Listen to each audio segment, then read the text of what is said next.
Maroc, la marche verte. Verte parce que le vert est la couleur de l'étoile sur le drapeau rouge marocain. C'était la couleur préférée du prophète Mahomet. Et parce que cette marche est aussi une marche sainte. Du moins, c'est ce qu'on leur a dit aux Marocains quand on leur a demandé d'aller récupérer les arpents de sable colonisés par l'Espagne, le Sahara occidental, au cours d'une marche sans précédent dans l'histoire moderne.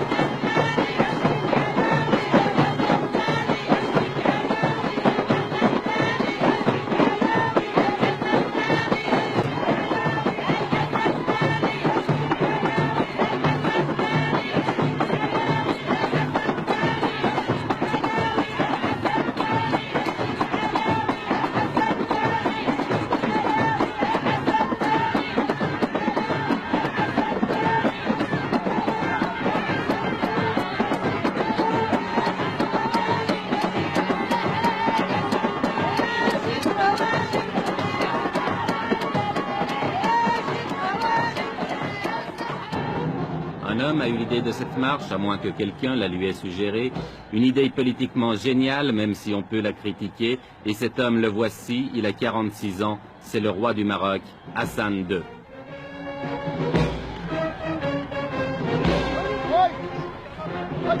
Avec la marche verte, Hassan II espère gagner sur tous les plans, faire oublier les problèmes intérieurs, se réconcilier avec son opposition, même de gauche, et surtout ressouder le peuple marocain dans un immense élan de nationalisme. On dit qu'il joue sa couronne dans cette opération et c'est vrai qu'elle n'est pas sans risque.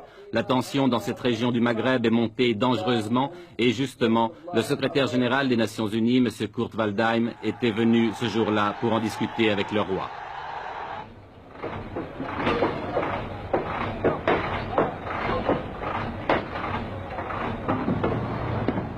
Mais au-delà des coulisses de la diplomatie, la marche verte a été lancée. L'armée et la police, l'administration civile contribuent à sa réalisation. C'est presque la totalité des moyens de transport du pays qui ont été mobilisés, trains, autocars et camions rassemblés à Marrakech, devenue la capitale du grand départ.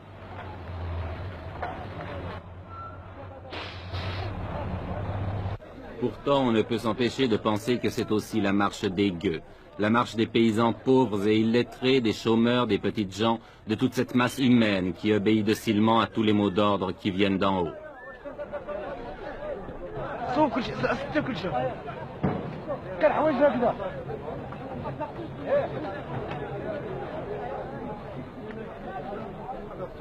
Le roi avait demandé 350 000 volontaires. Ils ont été presque le double à s'inscrire. Pour beaucoup, c'était l'occasion de faire pour la première fois de leur vie un grand voyage ou de voir la mer, bref, presque des vacances offertes et organisées par Sa Majesté.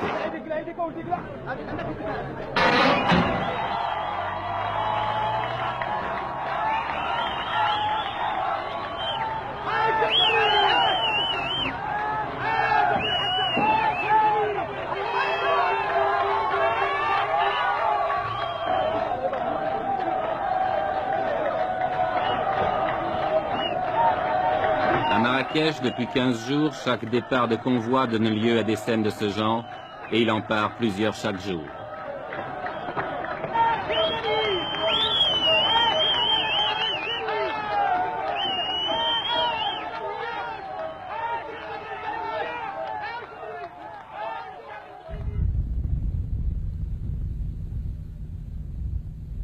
Ils sont partis de toutes les régions du pays, de toutes les provinces. Ceux qui venaient du nord ont parcouru plus de 2000 kilomètres, entassés par paquets de 50 sur chaque camion.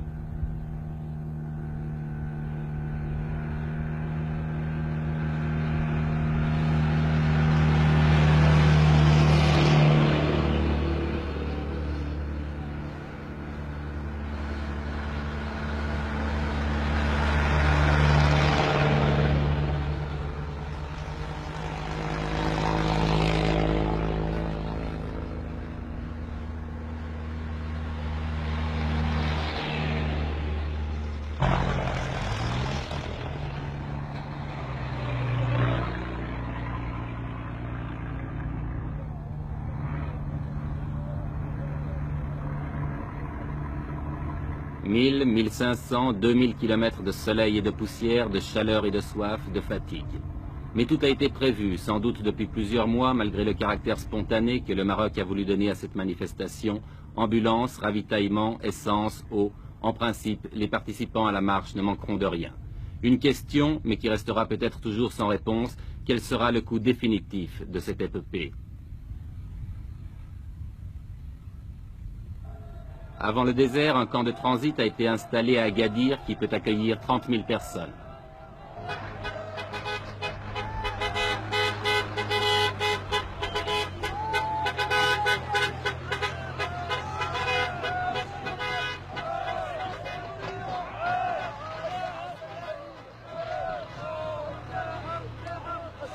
Vous venez d'où? De la province de Taza. C'est à combien de kilomètres d'ici? D'ici à peu près dans les 700 km. 700 à 800. Il y a combien de personnes qui sont venues de cette province? 10 000 personnes. 10 000. 10 000 personnes. Et maintenant, vous allez partir où? On va y aller, Inch'Allah, au Sahara. Au Sahara? Au Sahara. Jusqu'à Terfaya? On dépasse, Inch'Allah, le Tarfaya. Vous allez passer la frontière aussi? Après le discours de Sa Majesté, on va, Inch'Allah, jusqu'à la capitale, l'Ayoun. Vous allez traverser à l'Ayoun? Oui. Sahara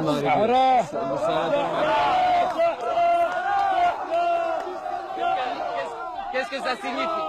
Qu'est-ce que ça signifie le Sahara pour vous? C'est notre pays. C'est notre terre et notre pays. Nous traversons non pas l'Ayoun seulement, mais toutes les villes et tous les villages occupés par les Espagnols. On veut notre terre, on veut toujours notre terre, on veut notre terre jusqu'à la mort.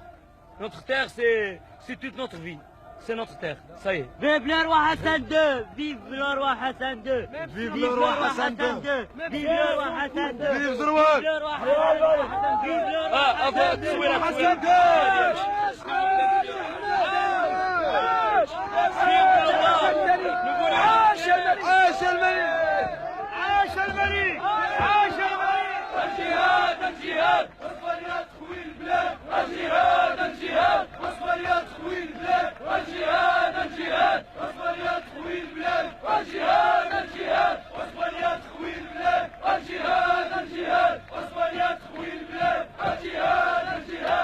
Cela fait plus de 2 semaines maintenant que les premiers convois ont pris la route du Sud.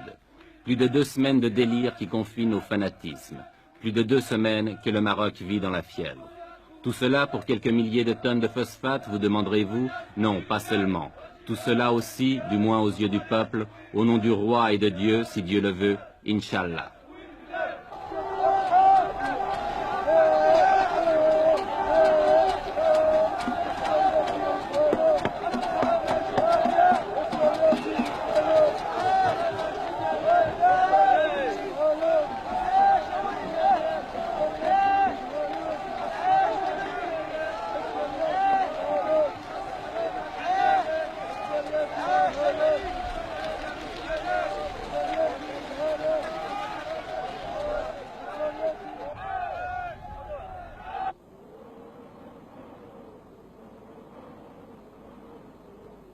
« 350 000 personnes lancées dans le désert, affrontant les vents de sable, reconnaissons que cela ne s'était jamais vu.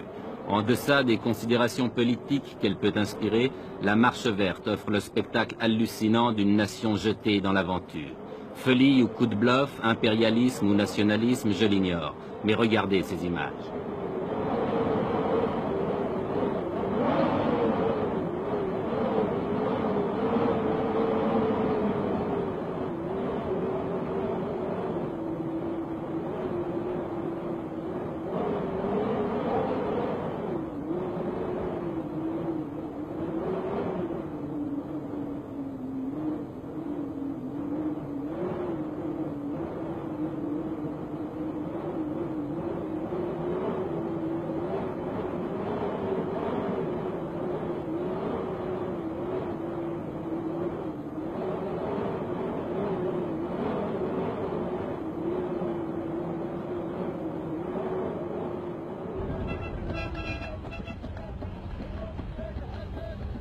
350 000 personnes dans le désert, cela signifie 10 000. Oui, vous avez bien compris, 10 000 camions.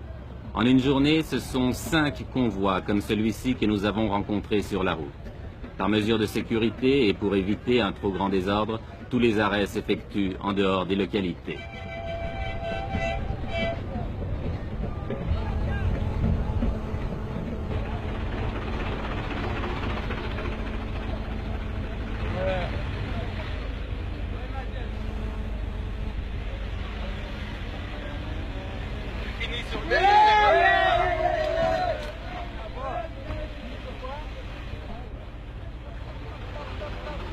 Chaque fois que nous dépassons un convoi, nous retrouvons la même atmosphère, une atmosphère de frénésie.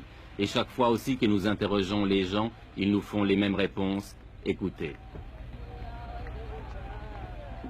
Jusqu'où vous allez? Sahara. Pourquoi vous ne laissez pas le peuple sahraoui s'autodéterminer, choisir lui-même? Parce que le peuple sahraoui est sous la domination du roi. Comme vous dites, c'est... Sahara, c'est chez nous. Non. Pour être juste, les Sahraouis, c'est nous. Et les Sahraouis, ce sont des Marocains pour vous? Oui, c'est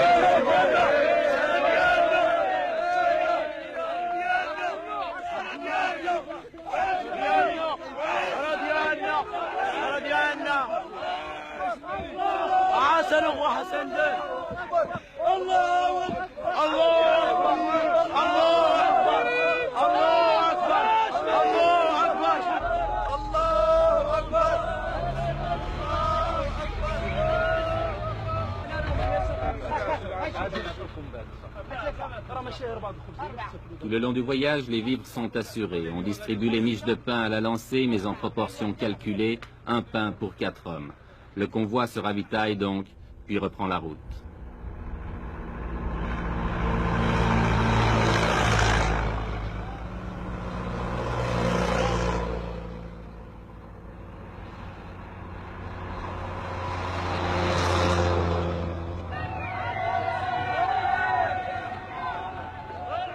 Oui, tout le Maroc vit à l'heure de la marche verte. Oui, c'est devenu une épopée nationale. Chaque traversée de ville en témoigne.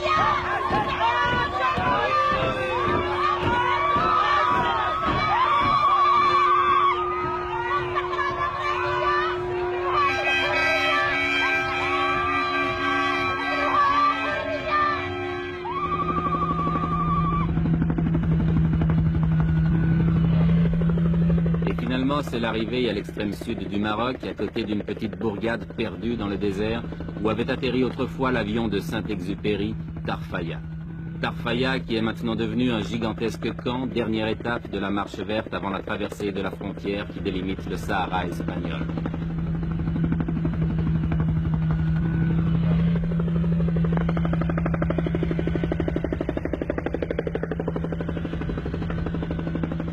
Dans ces alignements de tentes et de camions, on s'est installé province par province.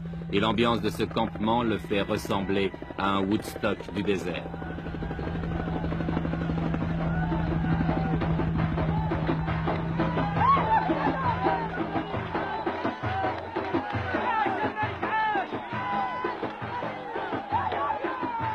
Car c'est tous les jours la fête, organisée ou pas. Ici, c'est la fête parce que le Khaïd, le maire de Tarfaya, est venu rendre visite à ses innombrables voisins. Lui, qui vivait seul ou presque dans son bled oublié au fond des sables, que doit-il penser de ce fantastique rassemblement ?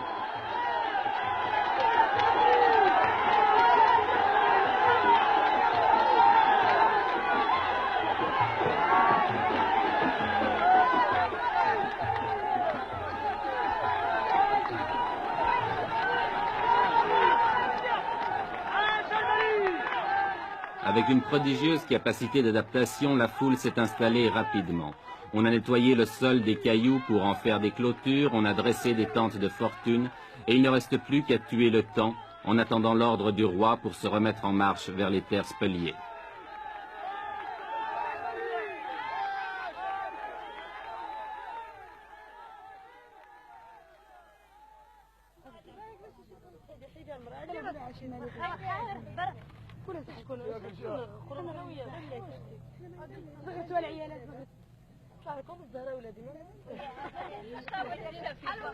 Les vivres sont distribués par les organisateurs, mais comme on n'est jamais si bien servi que par soi-même, on s'est mis à faire la cuisine, à frire les beignets, à faire bouillir le thé de menthe ou même à cuire le pain.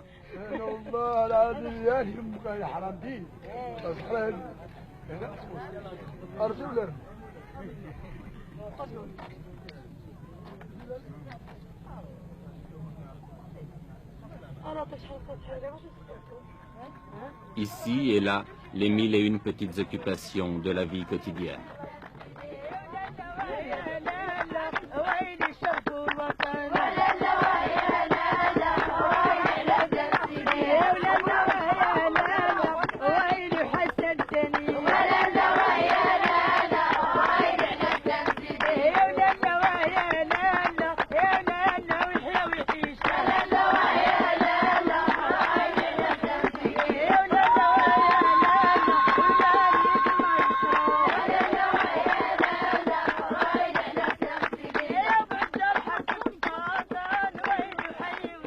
On danse, tandis qu'à quelques kilomètres de là, on se prépare peut-être à la guerre. L'Espagne, depuis le week-end dernier, a tout à coup durci sa position et ne semble plus du tout disposée à laisser pénétrer la marche verte sur son territoire. Que va-t-il se passer? Mais qui se pose ici ce genre de questions?